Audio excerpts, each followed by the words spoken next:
I am Summer Wieland, and I'm going to Zimbabwe.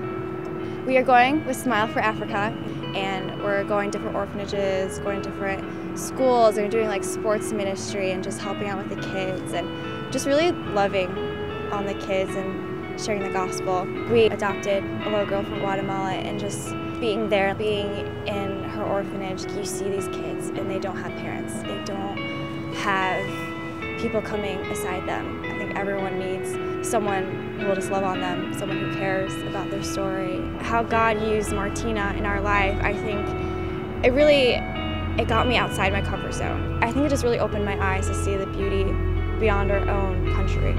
Just because of that, we've just kind of been mission-oriented. I've just really had a heart, especially for children around the world, and just really open to God taking my major, God taking what I want to do with my life and using it globally. And just, if the opportunity arises, go for it. My biggest need, definitely support. And that's like two ways. I need partners in prayer, partners that will pray for me and my team and our outreach, and that God would use us to shine His light. Because at the end of the day, it's not about us. It's about Him shining through us. And then financially, obviously, a plane ticket to Africa is not cheap. So the overall trip, it's 2 weeks long, May 12th through the 24th, and the overall trip costs around $4,000. How this whole thing started, crazy God story. I read the book Love Does by Bob Goff over Christmas break. Changed my life, so good.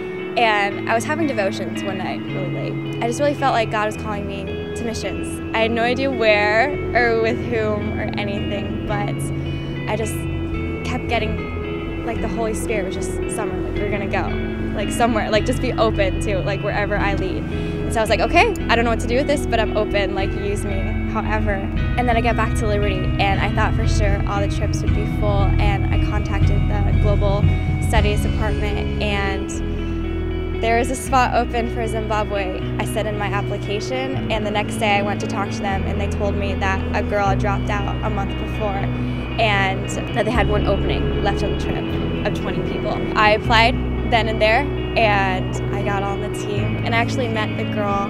I took her spot. She told me that she'd been praying for me, and that she decided not to go on the trip because she was going to go for the wrong reasons, and she just knew that God had someone else planned for this. It was just really cool to see, like, how God orchestrated for me being willing to go over Christmas break, that one night of my devotions, and like how God used that and led me to this trip specifically, and like led me to Africa, because I had no idea where He wanted me to go. But it's just really cool, like, how God works.